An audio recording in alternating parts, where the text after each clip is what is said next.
Pessoal, a Cristiane já tem uma carreira literária uma trajetória já bem extensa.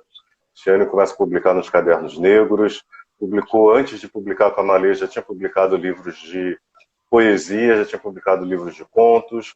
Na Malê, ela publica o primeiro, um livro de contos chamado Tapete Voador, isso em 2016, parece que já tem tanto tempo, né, Cris? E depois o Terra Negra, que é um livro de poemas. Tá? Recentemente, no ano passado, a Cristiane publicou um livro infantil, ela vai conversar com a gente sobre esse livro, e também um livro chamado Dona dos Ventos, são poemas pela editora Patuá. Cris, eu vou começar te perguntando um pouco sobre esse tempo que a gente está vivendo, como você vem reagindo a isso, como você vem entendendo essa situação que o mundo está passando. Né? Olha, eu estou acreditando espiritualmente nesse momento como um momento necessário, infelizmente, um momento datado pela espiritualidade para uma transformação muito importante.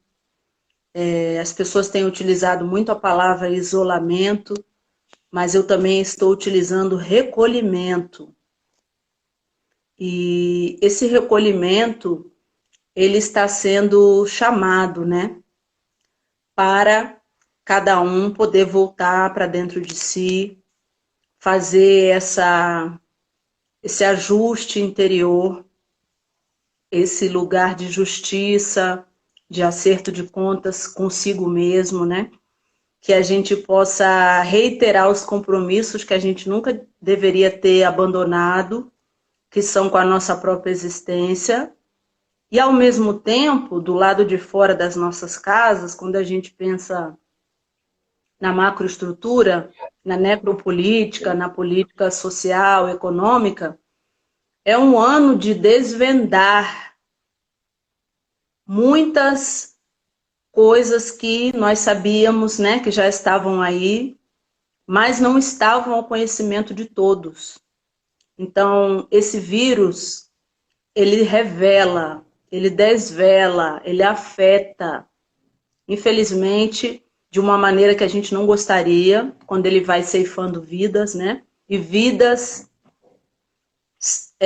que estão, no nosso caso aqui no Brasil, muito lá na pirâmide social, lá embaixo, né? Que é o nosso temor. Mas eu creio que é um momento que, como aquilo na vida que diz, né? O que não há remédio, remediado está. Então, nós temos que aproveitar, sem reclamar, porque reclamar também não adianta, e clamar pelas nossas transformações, porque o Mulu é muito curador, mas também é muito bravo, né? Muito ranzinza, muito reclamão, assim, no sentido de fazer essas cobranças, né? Essa coisa de máscara cai, máscara não cai. Então, são muitas metáforas aí que chamam a esse lugar da consciência, um lugar indispensável, né? Que a literatura promove também, né? Quando traz a oportunidade para que cada pessoa possa fazer o seu autoconhecimento. Agora, um dos grandes temas da literatura é a morte, né? Eu acho que Sim. no Brasil a gente desvalorizou muito a morte, assim, muito. Principalmente com uma comoção muito seletiva dos corpos que, de fato, são descartáveis e os outros que não são. Então, um menino que morre no subúrbio do Rio de Janeiro causa menos comoção que um homem que leva uma facada na lagoa, por exemplo. Uhum. Eu estava refletindo um pouco hoje como também toda essa crise sanitária do vírus, do corona, faz com que todos pensem na morte. Vira uma preocupação de todos. Né? Deixa de você não pode mais fazer tanto, embora ainda haja uma certa seleção, mas você não pode fazer mais tanta seleção por quem você vai se emocionar. E eu acho que, como a gente, na literatura, a gente trabalha muito com esse tema, talvez seja um momento também de ampliar as sensibilidades em relação a isso. Será que a gente tem que falar dos mortos ricos para que as pessoas se sensibilizem? Porque nós estávamos enterrando corpos negros pobres há muito tempo.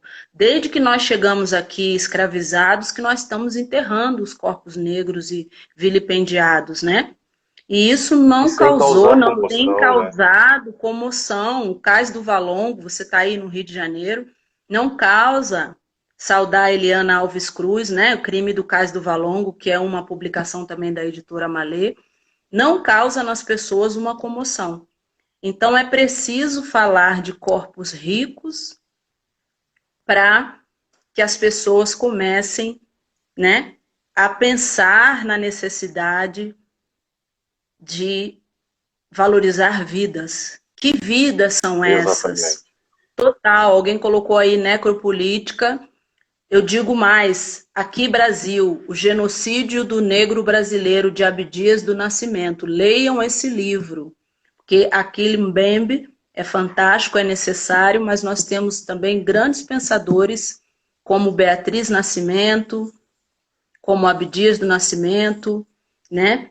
E outros pensadores como a Frente Negra Brasileira, que não são referenciados na nossa história de construção da nossa nação. A Cris, a Miriam Cristina, né? Ela colocou, ótima reflexão, Cristiane. Existe, de fato, uma invisibilidade para a morte de corpos negros.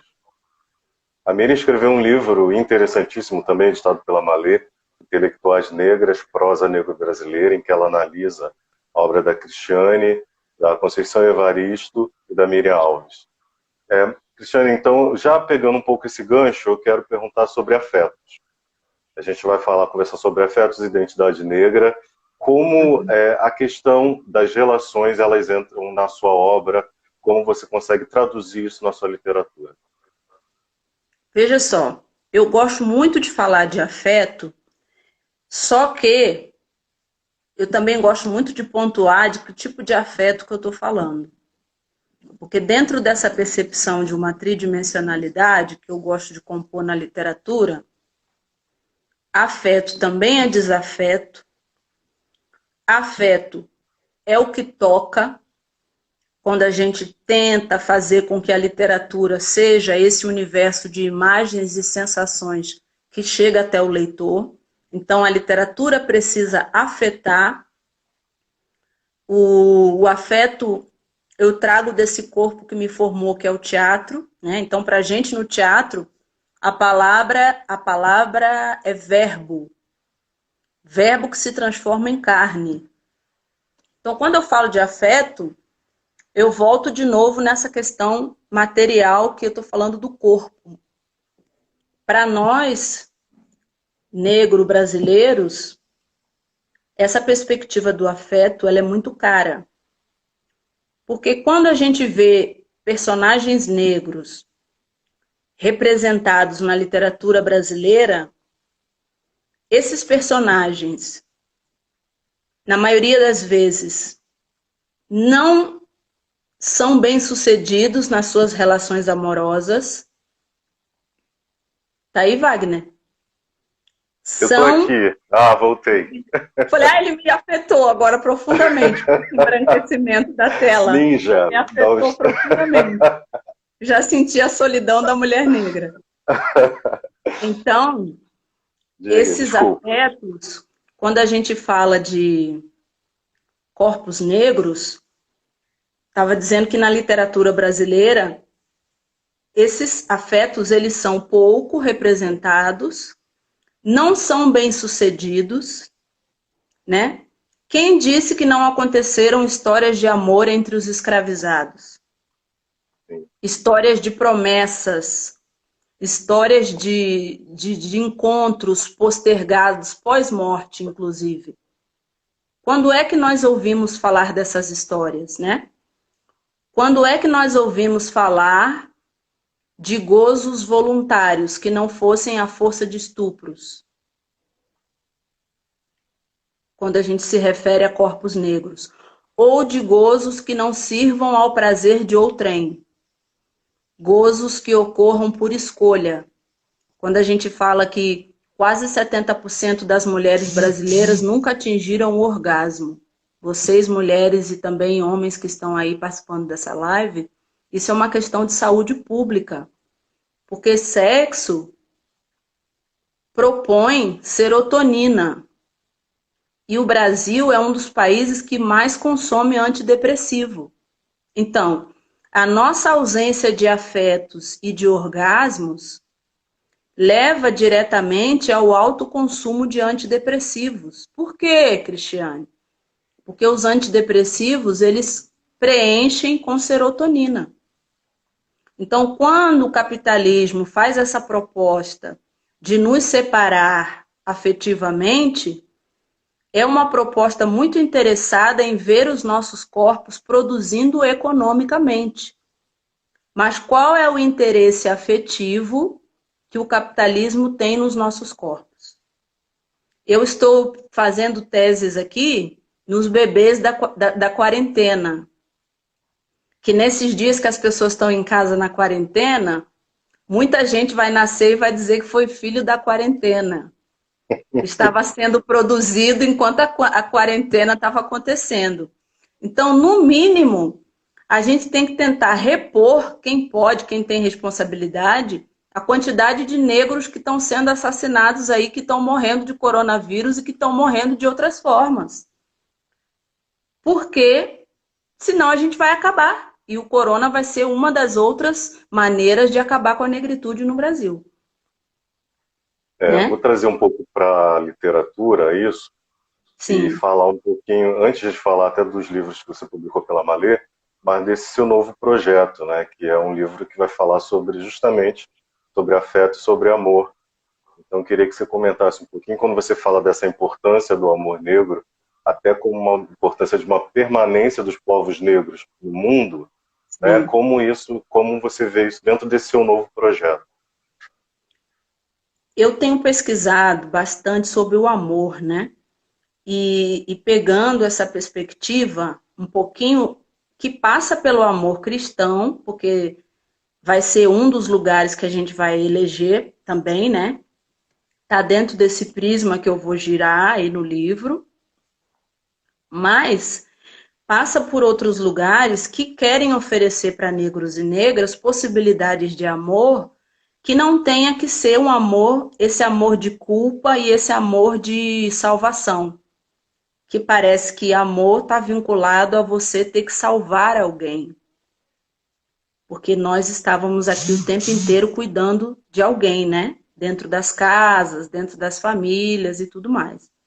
Então, esse é um dos lugares que eu procuro trazer. Primeiro, falar de experiências bem-sucedidas de amor, porque elas existem.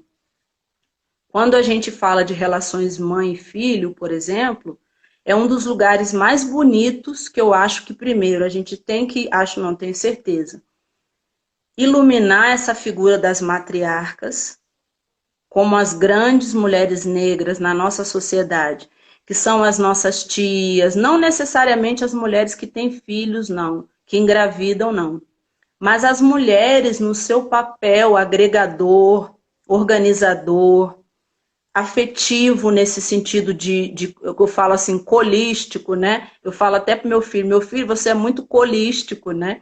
Porque essa coisa do colo, ela é muito importante para a nossa saúde mental. Então, trazer esse lugar das matriarcas negras como sendo um lugar de afeto. Como é bom a gente ter um colo de uma mãe negra, de uma tia negra, de uma avó negra, de uma negra que nem seja da sua família, em que você, né, possa se abrigar de toda essa tempestade de racismo estrutural que a gente encontra fora das nossas casas. E quando a gente fala de relações entre negros, gente, eu sou romântica, mas não no sentido cristão. Acho que eu vou ter que inventar, assim como a gente inventou um feminismo negro, tem que inventar um romantismo negro, sabe? Porque eu falo de um romantismo que é um lugar onde o amor pode acontecer entre duas pessoas que se estimam. E aí hoje eu vou falar o livro So Bon Fu Somé, O Espírito da Intimidade, para quem quiser pesquisar, que para mim esse é um ideal de amor que não é o amor romântico cristão, mas é o amor romântico nesse sentido de africanidade. Se a gente pode pensar nas nossas afrocentricidades, sabe? Enquanto amor que causa um preenchimento, amor que te ajuda a realizar os seus objetivos nessa vida. Isso é um amor. Claro que existem várias formas de amor, mas um dos princípios do amor é a liberdade, né? Não se pode falar de amor sem falar de liberdade. Por isso que quando a gente fala de violência doméstica, é um lugar de não amor. Porque não existe amor com apego, nesse sentido, né? De fazer com que a pessoa seja aquilo que você quer, aquilo que você deseja. Então, o amor ele tem que ser totalmente alforriado, totalmente não machista, não patriarcal, né? Nesse sentido que a gente... Claro que nós, feministas negras, eu falo do meu lugar como heterossexual, queremos os homens nas nossas vidas. O feminismo não é um movimento de retirada da importância do lugar do homem. Quando eu falo homem, é uma palavra assim que é tão contaminada, né? Porque o que é ser homem? O que é ser mulher? Vamos explodir aqui isso para a gente poder conversar de uma forma mais ampla, né? Porque senão eu vou dizer que ser homem é uma coisa horrível. Porque até para eu falar para os meus filhos, seja homem, seja mulher, eu tenho que sempre dizer para eles, pensem, vamos conversar. Porque ser homem pode ser muitas coisas, ser mulher pode ser muitas coisas. E eu a cada dia estou descobrindo. Então, amor é, quanto mais uma pessoa te permite. Eu sou uma pessoa que eu gosto muito de solidão. Então, a maior prova de amor que alguém pode me dar, muitas vezes, é me permitir que eu fique sozinha. Porque eu amo ficar sozinha. Né? Então, se essa pessoa entender a minha necessidade de silêncio, de solidão, de construção do meu mundo interior, isso é uma possibilidade amorosa fantástica. Que é totalmente contrária a essa questão do carregar nas costas que vem com o princípio cristão, né? De um amor que está ali para suprir as necessidades, para te salvar, para ser teu pai, para ser tua mãe, para ocupar um monte de lugares que verdadeiramente a gente não dá conta de ocupar. De um amor que não pode dialogar com a sexualidade, parece que você ou escolhe, agora eu estou amando, então a sexualidade foi pro brejo. Eu estou na sexualidade, então isso não é amor. Então esse lugar do diabo, esse lugar de Exu é muito mal resolvido nas nossas experiências amorosas, né? A centrar Exu dentro dessa experiência de amorosidade, né? Cris, a Bell Hooks, ela fala em Olhares Negros, ela faz uma reflexão muito interessante sobre masculinidades negras, e ela diz que enquanto o homem negro tentar reproduzir um padrão de masculinidade que é do homem branco, no lugar de se olhar, né, de se voltar para a mulher negra e com ela estabelecer uma parceria, que aí sim iria suplantar o racismo, a gente não vai conseguir avançar muito. Eu lembro de um conto seu que se chama Afrodisíaco, em que você representa um homem negro que é objetificado o tempo todo dentro do conto. Um conto interessantíssimo. Eu queria saber como os homens negros aparecem na sua literatura, como que você faz essa representação desse homem negro. No início, eles apareciam de acordo com os estereótipos que eu tinha também. Porque eu falo assim, que eu como escritora, eu tenho, esse ano está completando 20 anos que eu fiz minha primeira publicação nos Cadernos Negros, né? Então imagina, 20 anos escrevendo coisas. Há 20 anos atrás eu era outra pessoa, já morri muitas vezes, né? Então a forma como eu representava os homens naquela época, eu não enxergava muitas das coisas que eu enxergo hoje. Em relação a esse processo de duas palavras, humanização e complexidade, que envolve os homens, né? Conseguia ver o bem e o mal, assim, de uma maneira, ele é mau, ele é bom, né? Então, dentro de uma perspectiva mais sistêmica, quando eu chego no afrodisíaco, para mim, por conta de eu conversar muito com homens, né? Eu, como as mulheres negras são muito preteridas e tem esse lugar também da gente ficar como amiga dos homens. E ao mesmo tempo a gente começa a ser confidente e ouvir muitas coisas dos homens, né?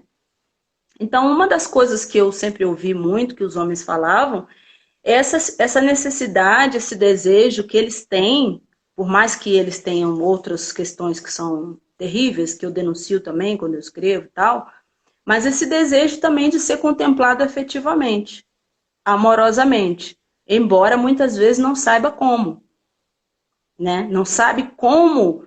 O índice de suicídio no Brasil, 70% são homens. Então, quem comete mais suicídio são os homens, mais do que as mulheres.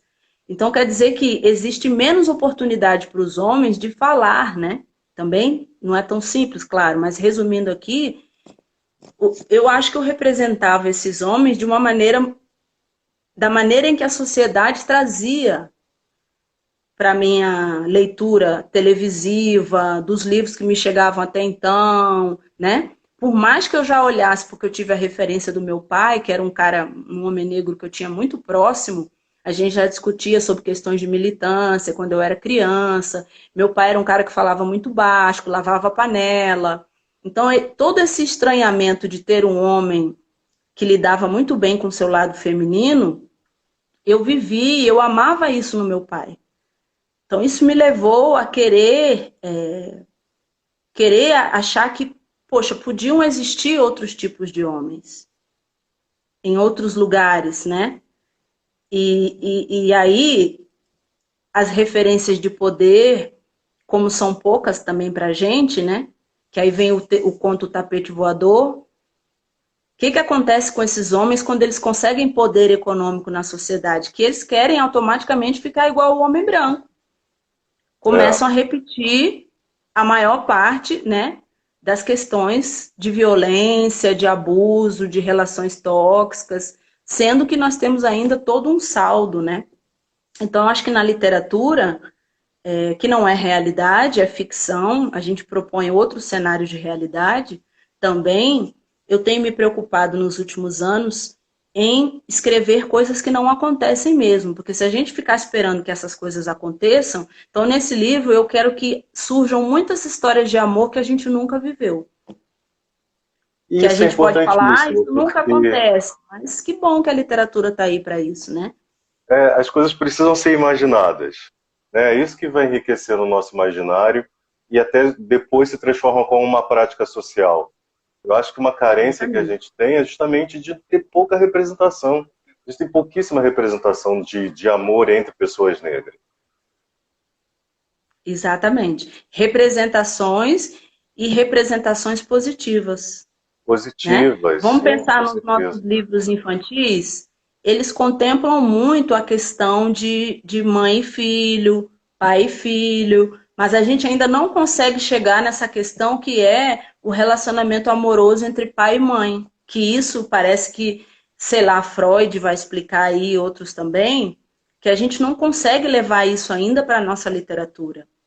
Como é bom para uma criança ter pais que vivem um relacionamento afetivo, pode ser dois homens, duas mulheres, não importa. Mas ter esses que estão socialmente, né,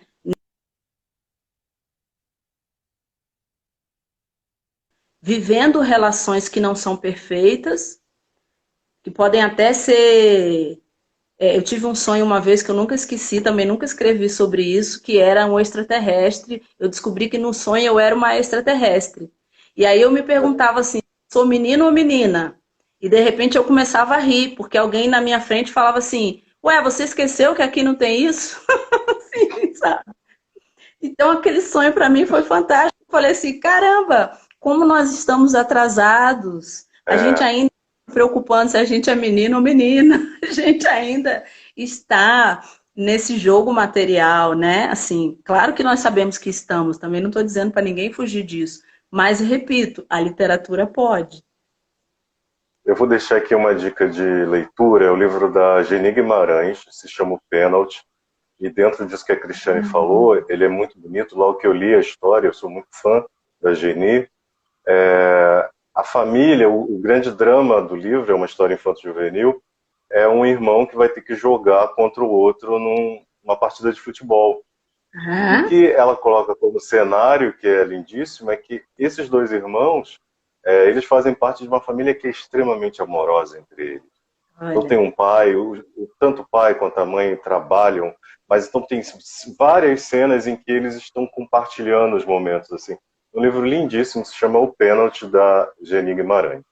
Eu quero pegar esse gancho da Cristiane para falar sobre identidade, porque eu acho que isso passa pela questão da identidade, né? Pela forma como a gente vai construindo nossa identidade.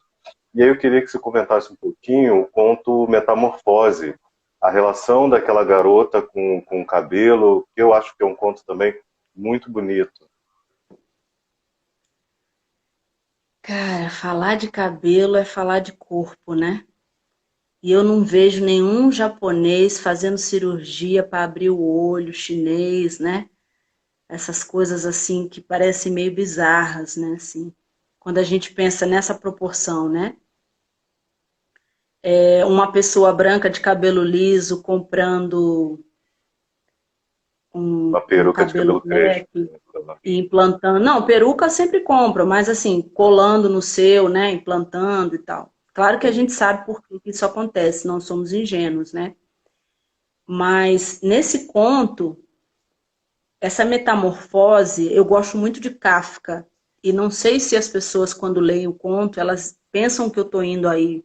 Porque essa metamorfose, para mim, que a personagem passa durante o texto, ela é muito profunda, no sentido de que, quando nós nascemos no Brasil, nem sempre nós temos oportunidade de nascer negros.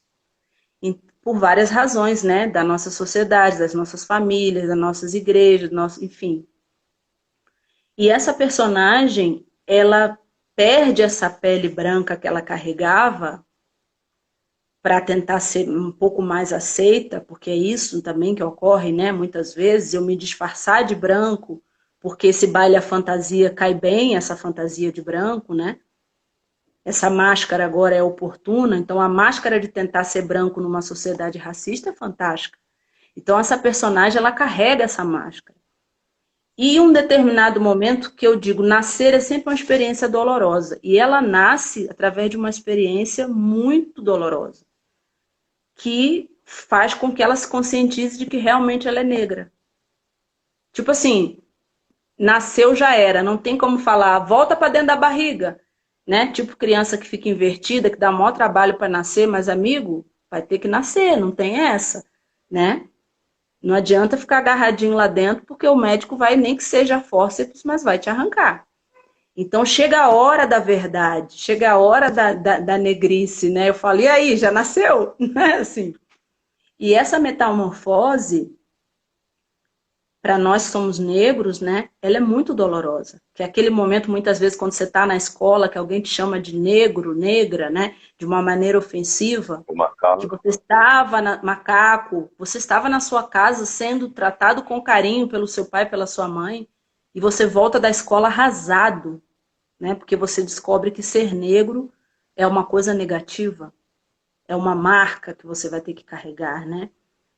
Por isso a importância da educação étnico-racial. E só que aí tem um monte de coisa que acontece, porque ao mesmo tempo que ela nasce, ela já tem um encontro amoroso, e esse encontro amoroso já respinga nas pessoas que estão no ônibus, e as pessoas do ônibus, é meio que um efeito em cadeia, né? Assim, meio depois de Matrix, a gente nunca mais foi o mesmo, né?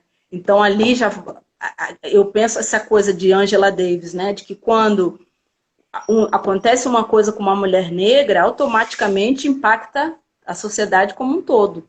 Então, essa metamorfose que é a dela, que tem uma parte muito legal do conto que fala que ela estava com uma meia calça branca e a chuva rasga aquela meia calça branca e vem aparecendo a pele negra dela por debaixo, né? Que a maquiagem mais clara também, com a água da chuva, vai escorrendo, né? Então, essa imagem distorcida, que é aquele neném nascendo todo sujo, de placenta, todo feio, né? Você fala, essa coisa horrorosa chama-se estar vivo, né? Muitas vezes olhar para essa nossa cara preta, olhar para o nosso cabelo, falar, tá horrível. Eu digo, isso se chama estar vivo, dentro de uma sociedade Agora, racista estruturante, né? se a gente pensa no tapete voador, eu não estou com o livro aqui, enfim, estou em isolamento social. Você tem o tapete voador aí com você? Se a Tenho, gente pensa no. Tem? Ah, para mostrar aí, porque eu não tenho aqui para mostrar. Se a tenho gente aqui. pensa aí o tapete voador, no tapete voador, dá para pensar assim, em diversos temas que são É do importantes do site da nosso tempo. Terra Terra Negra Negra, também. já vou entrar no Terra Negra. Do nosso tempo. A minha pergunta é se você pensa, por exemplo, no tapete voador a gente pode discutir colorismo em relação àqueles dois irmãos, a gente pode Sim. discutir a questão da identidade com o cabelo com o conto Pichain, a gente pode discutir diversos temas, empoderamento feminino com o conto tapete voador. Você pensa, primeiro vem o tema ou já vem o personagem e a história? Tem de tudo nesse samba. Tem de tudo. Tem de tudo nesse samba. Eu fiquei hoje organizando aqui. Vou até mostrar um dos livros que eu gosto de usar quando eu estou em processo de escritura. Esse aqui se chama A Bíblia do Escritor. Olha, É tipo fazer cachinho no cabelo, tem vários produtos que você usa. Aqui eu também tenho. O outro se chama Como Escrevo.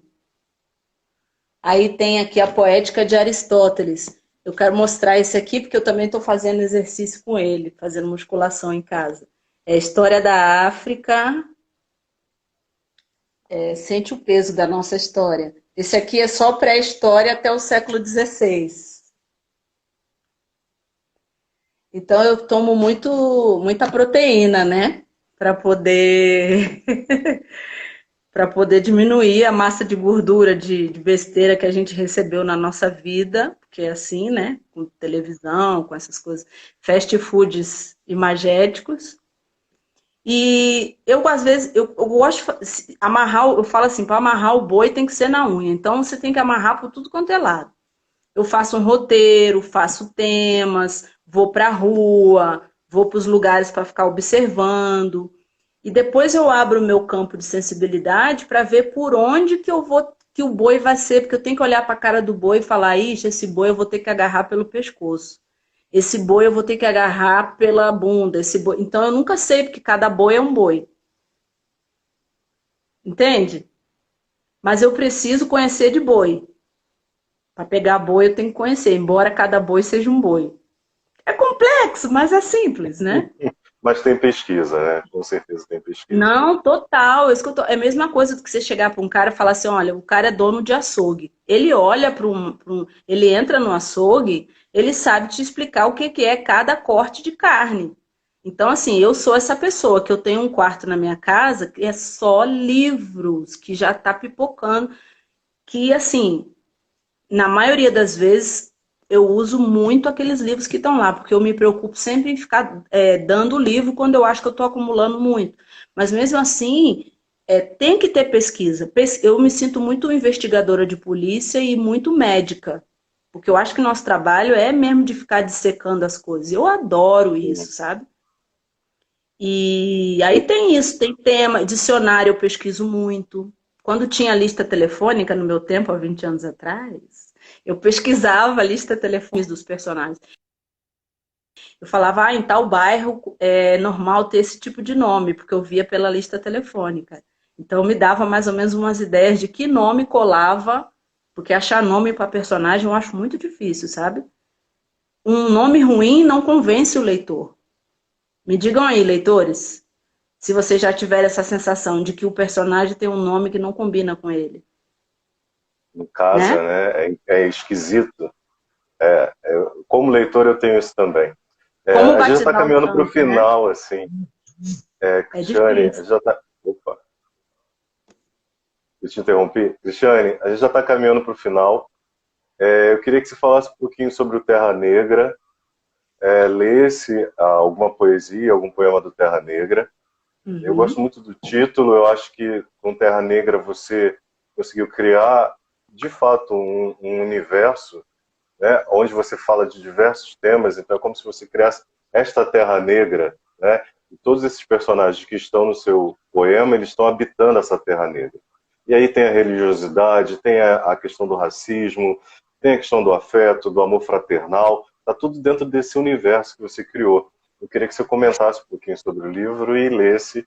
Eu vou ver se dá tempo também de ler os comentários das pessoas que têm comentários aí para serem lidos. Então, vou ler rapidinho. Terra Negra é um livro que tem cabeça, tronco e membros, né? Assim, eu gosto de que o livro seja corpo. Então, quando eu fiz os poemas, eu quis organizar aqui nesse livro por áreas temáticas dentro dessa terra. Porque terra, quando você vê plantação, tem os pedacinhos em que planta isso, que planta aquilo, que planta, né? Então, aqui eu quis fazer, embora eu não tenha feito, a gente, não sei se você lembra, mas a gente não quis colocar a divisão de capítulos, né? Porque eu gosto dessa coisa do leitor abrir o livro e ir para onde ele quiser. Mas eu acho importante que eu saiba onde eu estou indo, né? Que a pessoa tenha a liberdade de ir onde ela quer, mas que eu, como autora, saiba cada folha que eu estou colocando nessa árvore. Então, ele tem divisões temáticas de todos os meus 9 livros, que hoje eu tenho 9 livros publicados. É o que mais mergulhou na questão da espiritualidade de matrizes africanas, é o Terra Negra. Tem um prefácio inspirador da Elisa Lucinda, maravilhosa. Salve, Se você salve, não Elisa. por mim, leia pela Elisa Lucinda, que ela é maravilhosa. O prefácio é fantástico. Eu vou ler rapidinho esse poema que se chama Eu, Maria, em homenagem à segunda-feira. Na segunda-feira, eu gosto de girar minha saia de 7 babados, beber champanhe, sorrir bem alto. A segunda não existe sem o salto alto, o batom vermelho escarlate, sem a vontade de estar na rua, sem o desejo urgente. Eu amo as segundas, quando sou maior e mais bonita. Piso mais forte e encaro qualquer desfeita. É nesse dia que durmo com as madrugadas. Nas segundas, eu me lambuzo, me toco.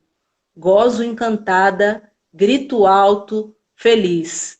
Eu sou um exagero de mim. Laroyer. O poema se chama Eu, Maria.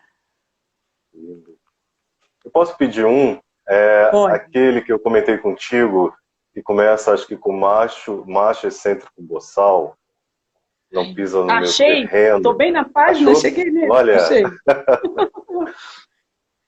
Expurgo. Macho egocêntrico e boçal não samba na minha pista. Preto machista não canta de galo no meu quintal. Pau não é coroa. Mulher nenhuma tem que andar de cabeça baixa, no meio de tanto cara que se acha. Vou com as pretas, empino as tetas, conclamo a mulherada. Vamos definir essa parada. Macho é animal irracional. Eu quero é um homem, além do provisional. Viva a força de vida que pulsa entre as nossas pernas. Lindíssimo, né? Eu vou ler aqui um comentário. Vou tentar, vou ver se eu conseguir. Tá. Eu levei de quem? Luan. Eu levei a proposta de um debate no evento chamado Afeto e Cor, buscando nossos referenciais de afeto em nossas famílias negras e como isso nos ensina a nos amar, a nós mesmos e aos outros indivíduos. Você sugeriu um tema que eu gostei muito, que era gostando de nós Mais de mesmos, nós né? mesmos. Gostando mais de nós mesmos. Então, acho que realmente está nessa sintonia de como falar sobre essa temática auxilia a gente gostar mais de nós mesmos. Cris, então a gente está fechando. Tem um poema que você fala, que é de um livro seu. Acho que vou confundir aqui e você me ajuda. Eu não sei se é só por hoje eu vou deixar meu cabelo em pé ou não vou lavar os meus pratos. Uhum. Tem vídeos até de você falando esse poema de uma maneira muito bonita. Pichain elétrico? Pichain elétrico, é esse?